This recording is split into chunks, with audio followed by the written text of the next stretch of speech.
Hello and welcome back to Dukas Copy TV. Now in the studio today I'm joined by Ruzanna Tarverydyan, who is the founding president of the Geneva Consensus Foundation and a former UN employee. Ruzanna, welcome back to the studio. Thank you very much for your invitation. Financially, debt is one of the biggest problems the world faces today. Everyone can see it. As we speak, the US alone faces a $20 trillion black hole right now. But in this interview, I'd like to focus on the UN and its viability in this current financial crisis. Is the continued financial maintenance of the UN and its infrastructure causing more problems than it's solving? Actually, if we only look at the United States contribution to the United Nations, there is this myth that US spends a terribly lot of money to contribute to the UN. In reality, they spend only less than 1% of their public expenditures for UN contributions. Saying so, the contributions to the UN cannot really cause any difficulties for financial viability of the country. In return, by their contribution, United States gets quite important political leverage by their representation in the UN important bodies. But it's of course true that the United States covers about 22% of the UN regular budget, and the fact that they are not capable of making their contributions will seriously threaten the viability of the United Nations financial system. Okay, one of the things I want to look at as well in this interview is, as much as I'm interested in talking about the United Nations, I also want to look at how much the United Nations costs other countries to run. And we've got a graph here showing the mounting debt owed by UN member states and the US over the last 17 years. What can you tell me about this graph and why we're seeing such an accumulation in debt? There is one problem, if I may say, that the contributions to the United Nations system are not mandatory. This saying, there is no mechanism how the UN can force countries to make payments on a timely basis.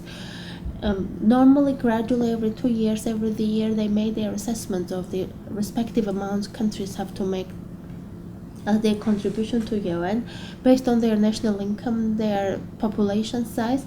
But if countries refrain from payments, there is no clearly defined legal mechanism to force them to make the payment. That must be a reason why such a debt in theory could be possible to accumulate. From the other side, it becomes more and more difficult for national legislatives to conform their national governments to ensure that their legislative bodies approve budget allocations for the UN. That must be a reason why such a debt could be accumulated. For example, speaking about the US, it was only after Obama administration made a decision to pay debt back to the United Nations. So it's a political decision that's sometimes very, very important. Right, let's move on to the second one then. But if we really look at the general trends, we can often, with a positive thinking, we will see that there is a positive trend in contributions of the various countries to the different UN agencies. Like with the regular budget, there is very little increase in contributions.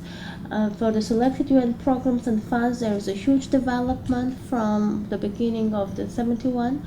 So as we see in general, the contributions are increasing, but speaking about annual basis, there are still accumulated arrears for sure. Mm-hmm.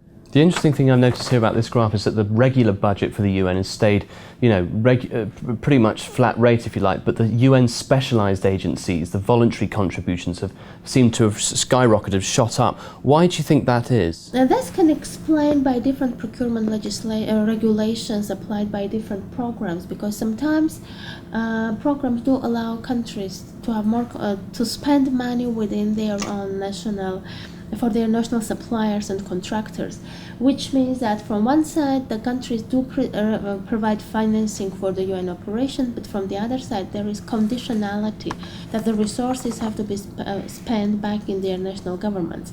So this shows more interest and support from the side of legislators to approve allocations for development assistance. Okay. Now, looking ahead, do you agree that the massive structural reform is needed in the UN for it to remain financially viable?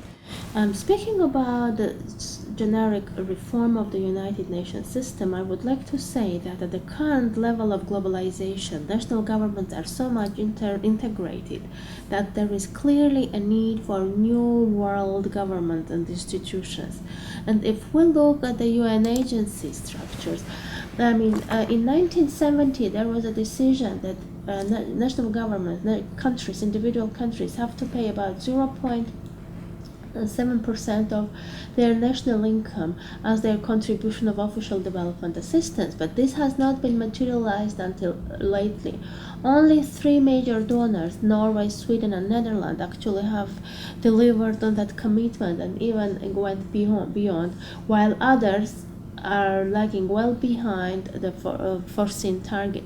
But what is missing that's fundamentally important for the global governance is what they call World Treasury, so whereby the resources from individual countries can be accumulated in a treasury and then be spent through the UN agencies for individual country needs. So in a way, almost like the idea that we're going to have in Europe a group of banks coming together to look out for Europe and provide funds and bailouts. You think the same thing should be applied to justify the cost of the UN? There should be a big treasury, if you like, with all the countries contributing to the treasury so that the necessary funds can be dispersed as and when. Absolutely. So what will be needed that the countries, individual countries, will make contribution to general treasury, world treasury, and UN agencies will be authorized to use those resources based on the needs of a specific moment and world in general. And in tight sort of situations like we have now, where money is tight for countries, that's a better.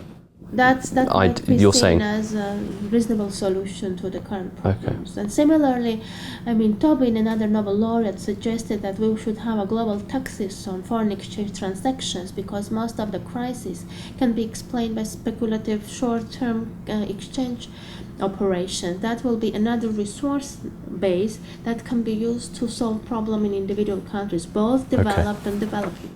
Well, Ruzanna, thank you very much for coming into the studio once again today and sharing with us your thoughts on the UN and its financial viability in the world today. Thank you. Thank you for your invitation. That's all we've got time for here on Dukascopy TV. We'll continue to bring you the latest updates and, of course, more exclusive interviews.